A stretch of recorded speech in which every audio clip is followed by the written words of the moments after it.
and then the van takes a dip and a crash to the floor. I said, how did the wheels fly off the van? My heart just went into my mouth. In that moment, I felt like the trip was over. It was a WTF moment. We had never taken Mooki out for even a weekend prior to this day. He couldn't drive it because we didn't have it insured until we hit the road. But saying that, the mechanic had given her an all clear, so off we went. And there was no turning back now. We had made our choice. What could possibly go wrong? Our first destination was Underberg, in the beautiful southern Drakensberg mountains of KwaZulu-Natal.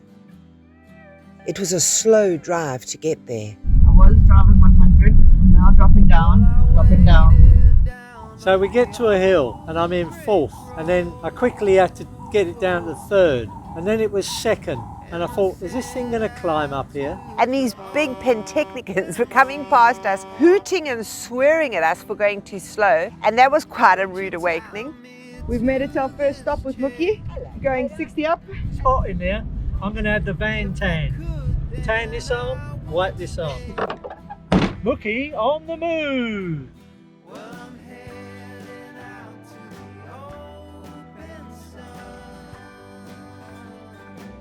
This road I've travelled all my life, and I have never, ever seen potholes this large. The road as we got into Bulwer had more potholes than road itself, and I started getting nervous at the amount of knocks that Mooki was taking. But we made it to Kotso Camp, a beautiful campsite off the Drakensberg Gardens Road. The autumn colours of burnt orange foliage set against the Drakensberg Mountains connected me back again to the colours of my soul. It was truly beautiful, and I seemed to forget everything that had come before me for the first few days. So we are busy making Tracy's first curry in Mooki. What a lovely experience it's going to be. Goodbye.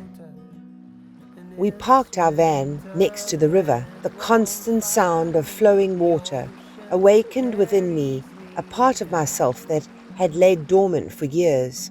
Before we left, life was traumatic. Letting go of it all, arranging a new life, had turned me into a human doing, not a human being.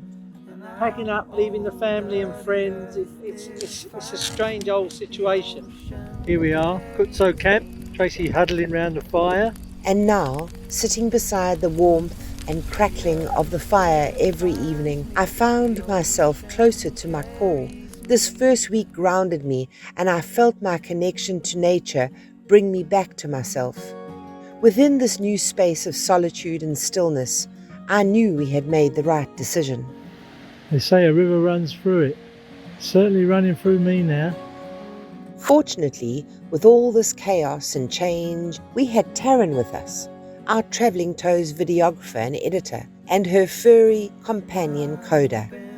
So I just want to show you my really cool setup because I'm super stoked with it. It's not easy traveling and building your creation station every day, but it's totally worth the view. Check it out. I loved Taryn's vision, humour and depth. She gave the journey perspective right from the beginning. And her youth and vigour made us feel like the Ballies that we were. Oh, in the first week or so, we lost our dog Amber. It hit us really hard. It was just so lovely to have Coda around, because Coda actually was some other fur baby to love, and somehow it felt like Amber was with us, and it helped a lot. And we love Coda. And more than anything else, I loved the resilience she showed in that first week in that tiny little tent with the freezing cold. It just made me feel like she's going to be able to travel with us easy peasy. When I see that little red tent and I see Taryn climb in there with the dog, I thought, wow. But freaking hell was it cold. Coming from tropical Durban, this degree of weather was a shock to us all. Fortunately though, Ken's insulation paid off and we were warm as toast in the van.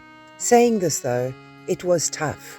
There's not much space in a van. So this is where we are, trying to open the back doors of the van. And I think the button's fallen down and locked the door from the inside. That's Taryn right down there. We can't get to it from above the bed, so Taryn's crawled into this tiny little garage space. And Ken trying to hold it all open here. Screw is stripped. Okay, try open it. Voila! And out Taryn comes.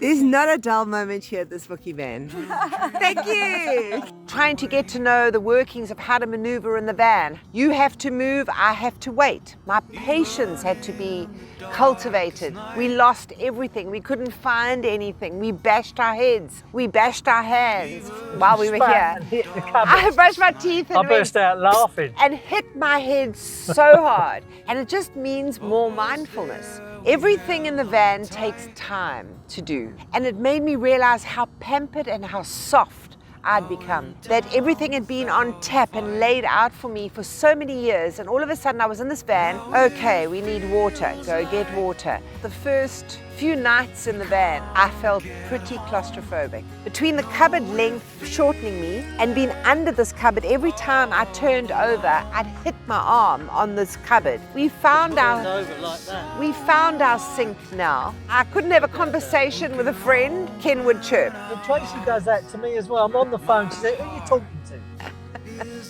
And humour to see it through. Because if we hadn't had humour in that first week, we probably would have been crying a lot. This is Ken being romantic. It's romance, darling. This is romance. This is romance. But there was no turning back. Where would we turn back to? This realization that there was no home to go back to was actually almost too much to bear, and I didn't allow myself to go there.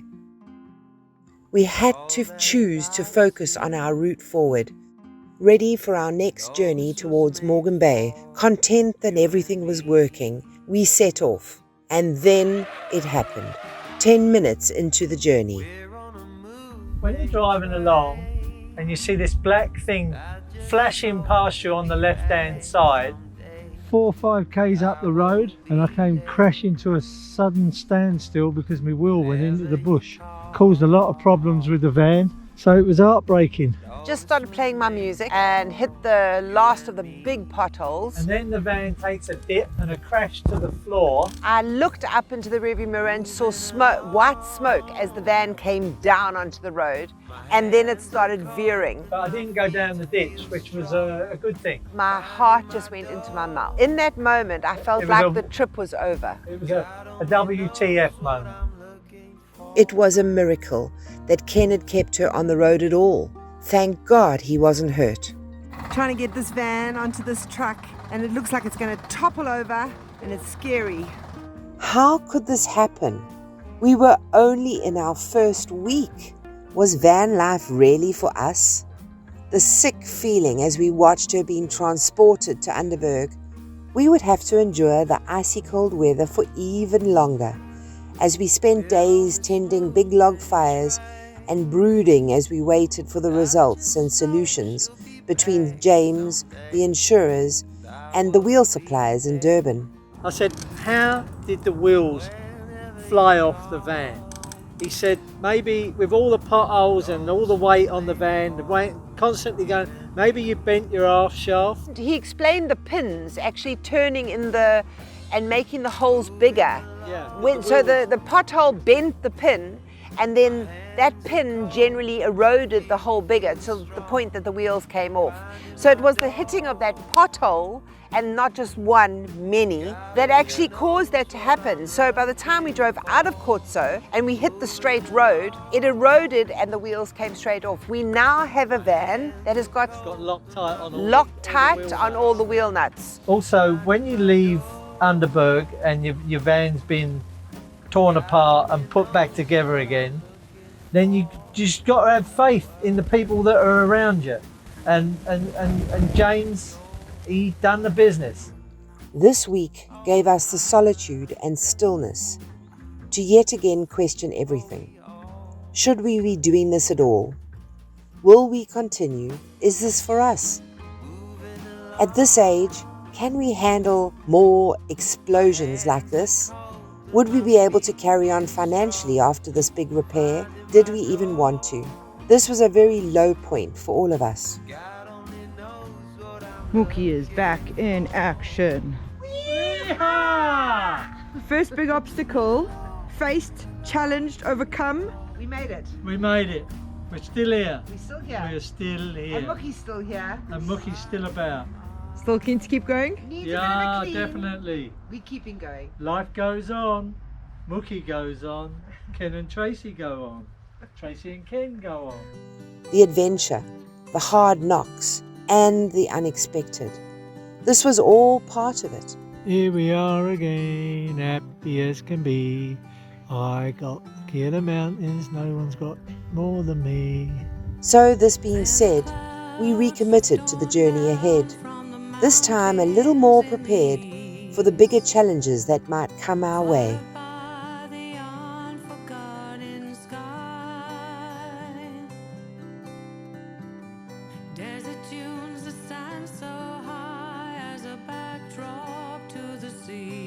I'm busy packing the van for the next adventure.